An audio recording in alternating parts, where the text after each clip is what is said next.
On this video, we will cover the Republic Act 9173. This law has 9 articles, but we will just focus on the most important points of this law. Mainly, this lecture will focus on the concepts in the board examination and the concepts that you can use on your journey as a professional nurse in the Philippines. Let us start with Article 1, which is the title of this law. According to Section 1 of the RA 9173 law, this act shall be known as the Philippine Nursing Act of 2002. This is an act that will provide for a more responsive nursing profession. This act also repealed Republic Act 7164, otherwise known as the Philippine Nursing Act of 1991. So now, Republic Act 7164 is considered as null and void because we now have the latest nursing law, which is the RA 9173 law, or the Philippine Nursing Act of 2002. So that is the first article. We now move to Article 2, which is the law's declaration policy. According to Section 2, the government shall be responsible for the protection and improvement of the nursing profession. The government should do things to improve nursing education and the nurses' working conditions. The government must ensure that nursing schools that are in operation are following at least the minimum standards in order to produce well-equipped professional nurses. In order to protect and improve the working conditions of the professional nurses, the government must ensure better career prospects and a dignified existence for nurses. Also, it is the government's responsibility to guarantee that there are enough number of nurses to deliver quality basic care. In other words, it is the government's responsibility to ensure that there is appropriate nurse-patient ratio in hospitals.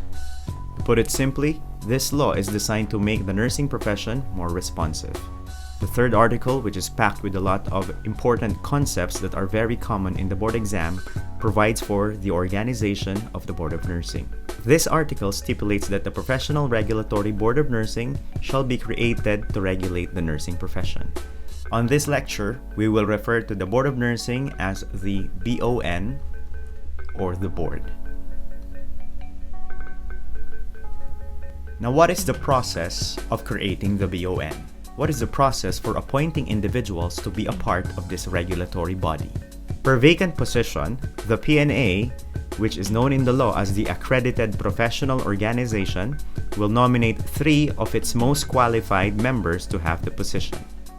This PNA list will be submitted to the PRC, which will now recommend 2 from the 3 PNA nominees.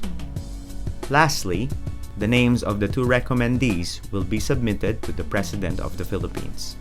The President will finally appoint 1 person to the said vacant BON position. Para mas madali nating matandaan, ang PNA ang nagno-nominate ng 3, ang PRC ang magre-recommend ng 2, at ang President o ang Pangulo ang mag-a-appoint ng 1 kada posisyon sa BON. In the RA 9173 law, the composition of the BON is 1 chairperson and 6 members. Now, board exam question alert. If you will be asked how many persons compose the BON, your answer should be 7, because the BON is composed of 1 chairperson and 6 members. But if you will be asked how many members does the BON have, your answer should be 6. So what if all the 7 BON positions are vacant? Then, the PNA must nominate 21 of its members, and out of that 21, the PRC will recommend 14, and out of the 14 on the list, the President will appoint 7. Now, what qualifications are needed if a person wants to be a member or a chairperson of the BON? First on the list is that that person must be a natural-born Filipino citizen and a resident of the Philippines. Now let us differentiate between a natural-born citizen and a naturalized citizen. Natural-born Filipino citizens are Filipino citizens who did not perform any act to acquire their citizenship. So if you did not apply, if you did not perform any act in acquiring your citizenship, then you are a natural-born Filipino citizen. How can this happen? If a person is born of Filipino parents, or at least one parent is a Filipino then there is no need for him to apply for his Filipino citizenship because he is automatically a Filipino based on his blood. This principle is known as jus sanguinis, the right of the blood, where citizenship is determined by the nationality of one or both parents. This is what is being used in the Philippines. On the other hand, jus soli, or the right of the soil, is when citizenship is determined by place of birth. This is what is being used in the United States of America. A person is automatically an American citizen if he is born in an American territory. However, if you have applied to acquire your citizenship, then you are a naturalized citizen.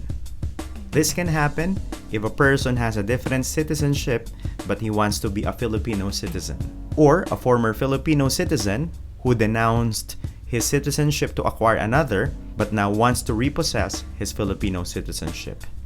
Now, question from what I have just discussed. Can you change your citizenship from time to time? The answer is yes. But can you change your nationality from time to time? The answer is no. Citizenship can be changed because it is considered to be a political term, while nationality is an ethnic term, therefore it cannot be changed. This is the first qualification. Very basic. You must be a natural-born Filipino. The next accolade that will qualify a person as a BON is to be a registered nurse with a master's degree. You can be a registered nurse with a master's degree in nursing. You can be a registered nurse with a master's degree in education. You can be a registered nurse with a master's degree in any allied medical profession. So for example, these are the BON members. Is this an acceptable composition as according to the law? On this example, we have 3 members who have the master's in nursing, and the other 4 has either master's in education or master's in other allied health professions. According to the law, this is not acceptable. Why? Because the law says it clearly that the majority of the BON must have a master's degree in nursing. When we say majority, it means one more than half of the members. So in this case, at least 4 must be an RN with a master's degree in nursing. Therefore, we need to replace this member of the BON. Now, is this an acceptable BON composition? The answer is still no. Why? Because the law also states that the chairperson must be a registered nurse with a master's degree in nursing. So these 2 must switch their position. So basing on the RA 9173 law, is this roster now acceptable? Yes, but you must also remember that the law requires that the board must represent the 3 fields of nursing, namely nursing education, nursing service, and community health nursing. Number 3, you must be a member of good standing of the Philippine Nurses Association. By the way, the Philippine Nurses Association, or the PNA, is known as the accredited professional organization in the law. Filipino nurses should keep their PNA membership up to date. Memberships can be renewed annually or every 3 years. Also, there is what we call lifetime PNA membership.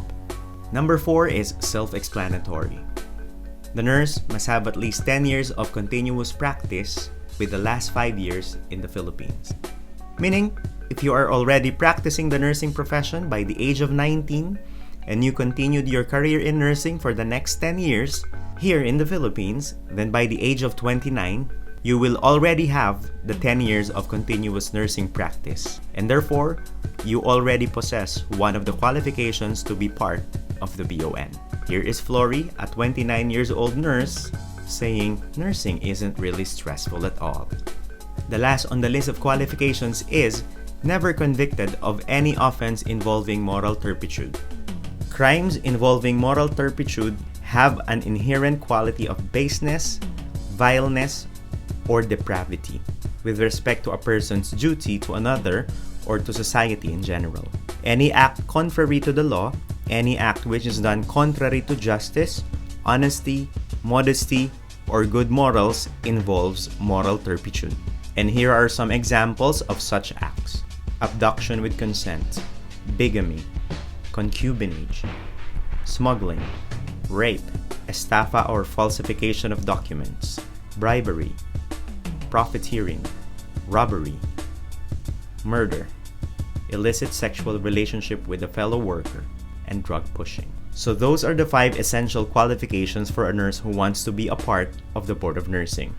The first one, the person must be a natural-born citizen and not a naturalized Filipino citizen. And also, that person must be a resident of the Philippines. Number 2, the person must be a registered nurse with a master's degree in nursing, in education, or any allied medical professions. Number 3, the person must be a member of the PNA.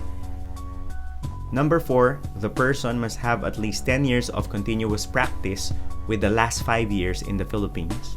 And lastly, number 5, the person is not convicted of any offense involving moral turpitude. That is the end of part 1. Here is the post-test.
And here are the answers to the questions.